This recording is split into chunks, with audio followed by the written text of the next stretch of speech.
All right, this one will be a little video presentation. Will be what we refer to as integrated mosquito management. The importance that drives everything that we do in our mosquito control here in Utah County.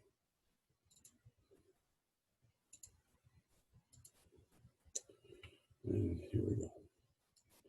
It is defined as also referred to as pest management. So integrated pest management is based on ecological, economical, and social criteria and integrates multidisciplinary methodologies into pest management strategies that are practical, and effective to protect public health, and environmental, and improvement of quality of life. That's the Environmental Protection Agency's definition. The American Mosquito Control Association says this: integrated mosquito management is a comprehensive mosquito prevention control strategy that utilizes available mosquito control methods singularly or in a combination to exploit the known vulnerabilities of mosquitoes in order to reduce their numbers to tolerable levels while maintaining the quality of the environment.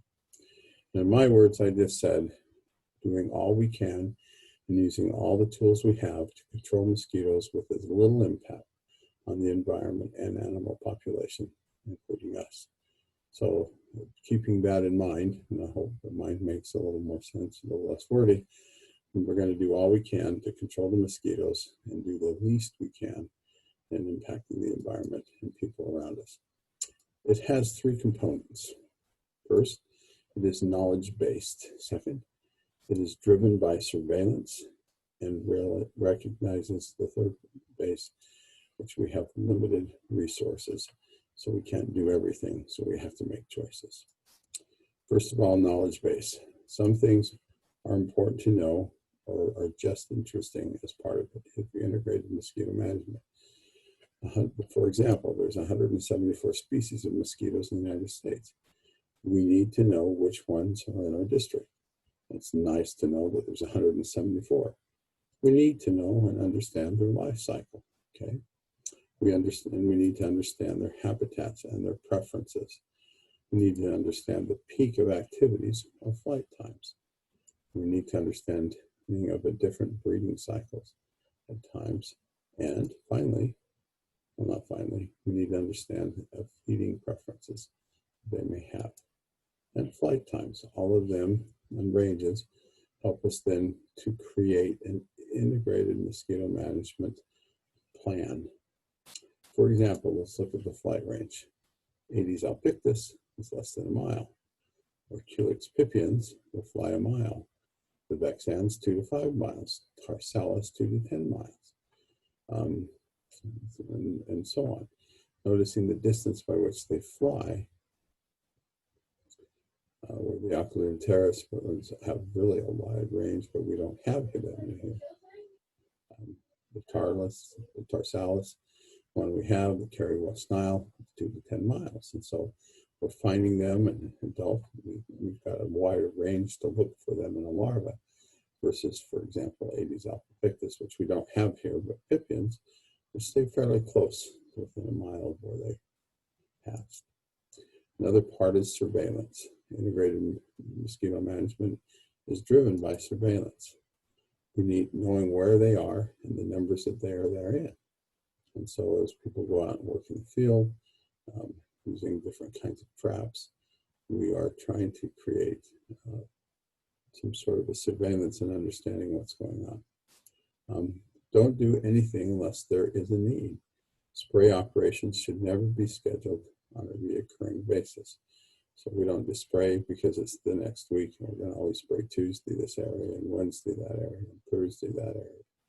It has to be driven by surveillance. We have to be able to justify what we're doing. Again, this comes back to minimal amount of impact on our environment based upon the kind of control we're trying to establish. We have to establish interventions, that is thresholds for the work that we are doing. And so we have created from the surveillance some thresholds. Okay, these are based on many factors. First of all, historical tolerance. Does it affect the people or not? We, for example, in some of the farm areas where there's not a lot of people, and they're used to having those kinds of problems with mosquitoes, one or two or three or four doesn't seem to even say that they're not too bad.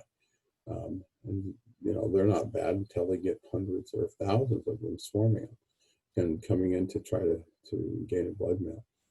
But in some areas, based upon where they live, one mosquito means that they've been attacked by thousands. And so historical tolerance, does it affect the people or not?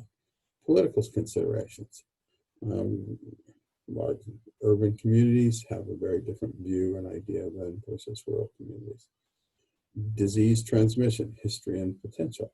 If we're finding West Nile in the Tarculix species of mosquitoes, it's going to make a very big difference about where we spray and how often we spray and with what concentration that we're bringing people into a particular area based just solely upon the fact that West Nile is present and we don't want it to move out of the mosquito pool into another place.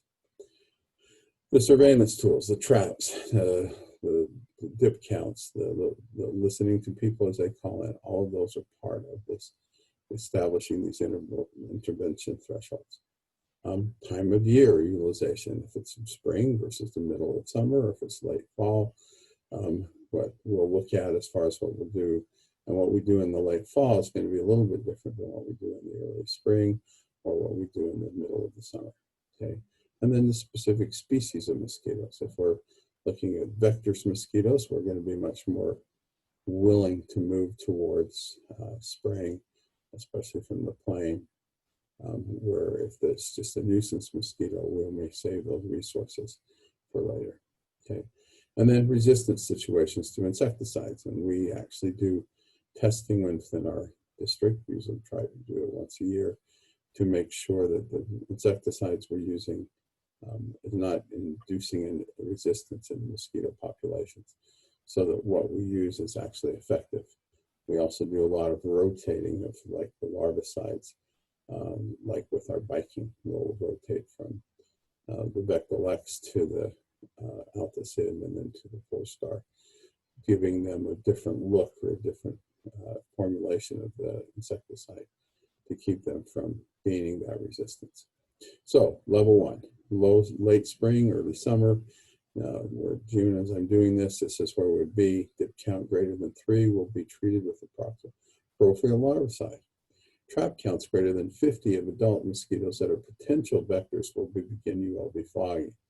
Or if trap counts greater than 50 nuisance mosquitoes from any trap site, beginning inspection and may begin ULV fogging, depending upon, again, the political tolerance, the population density, all those kinds of things. That's level 1, where we find ourselves currently in right now. Level 2, moderate trap numbers over 1,000. We continue all the actions within level 1, but when 15 trap counts reach 1,000 of vector mosquitoes, we begin to spray. So that's not 1,000 total mosquitoes, that's 1,000 vector mosquitoes. Culex tarsalis, Culex pipiens, and to some degree, Anopheles, though Freebornii, the Anopheles freebornii, though we really have not thrown them into the mix. It's just usually the Culex pipiens, tarsalis, and erythothorax that we use to monitor this. Level 3, which is high, if we get a positive West Nile, St. Louis encephalitis, or Western equine encephalitis test in one of our mosquito pools, then we automatically move to the level 3 high, regardless of the count number. We'll continue everything we're doing in levels 1 and 2, but we're going to then target areas with evening fogging with multiple trucks. We're going to air spray those areas if they're possible to get into, especially in those areas with high level areas of vector mosquitoes. So if you can begin to see that we just don't spray just because someone wants us to spray or because it's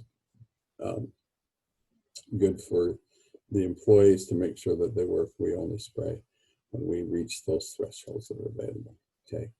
So here is an example. We're out surveillance, we do field sampling for larvae, CDC trapping, monitor calls and residents, and determine the areas in the need for ULV. So those people call in and they begin to talk to us about mosquitoes. If our dip counts are greater than 3, we'll treat them with appropriate larvicide. With trap counts greater than 50 adult mosquitoes of the potential vectors, will begin to ULV fog. And then trap counts greater than 50 of nuisance mosquitoes, we may start. If we move to level 2, which is the trap numbers over 1,000, with again the 15 trap count reaching 1,000 of vector mosquitoes, we'll begin these kinds of things. As far as surveillance, we've added to that then, along with this trapping and larva sampling, we've added the qPCR testing for West Nile virus. We and SLE, we're reporting for reports from the health department and ag department on a weekly basis or every other week. And then we continue to monitor the calls of residents. And then we continue with all the same action of one, but when 1,000 reach, then we'll begin some air spraying in specific areas that we can reach from the air. Again, if we get then a positive of West Nile, SLE, or we then all the things that are doing, nothing's changed in the surveillance. But because of what we've discovered, we'll target the areas for evening fogging with multiple trucks, and we'll do what we can to air spray the targeted areas for the vector mosquitoes. So you can see that it escalates as things go on. All right. This is interesting. We have limited resources, and so the funding is locally, it's through the tasking district. We have limited equipment, personnel training, and public help. So we reach out to our neighbors to help us. I love this little ad, a little comic. It says, "Sorry, dude, no more cocktails until we clean up the yard." The cleaning up the yards here or cookouts is because he has so many particular containers and spots in which we can have a problem with mosquitoes because of that. Much of what you can see in the shower can be done just by eliminating the source. Putting a little kiddie pool away, dumping the water out of the flower pot, the watering thing, the tires. You know, we can treat the little bird bath with a larvicide, those kinds of things to help us reduce that. But instead of having 4 or 5 places to continually treat, we just have one. What this is not, it is not eradication. We are not about going to get rid of every mosquito. We're about trying to keep them in control as we work through this. All right. It is not pesticide adverse. That is, we do use pesticides, and it's not something that says, oh, we don't want to. Okay. Usually circumstances dictate is not solely reliant on one thing. It's not reliant upon source reduction or biorational larvicides or chemical larvicides and adulticides or traps or repellents or natural predators. It's relying upon all of those things, thus integrated mosquito management, to bring about the changes that we are looking for. All right, that ends the particular section on integrated mosquito management.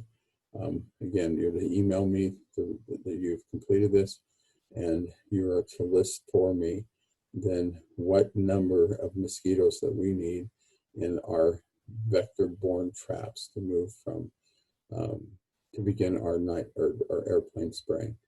And then the second one is how many mosquitoes do we need in our traps to start the ULV spraying. So there's 2 numbers that you're going to send to me in an email.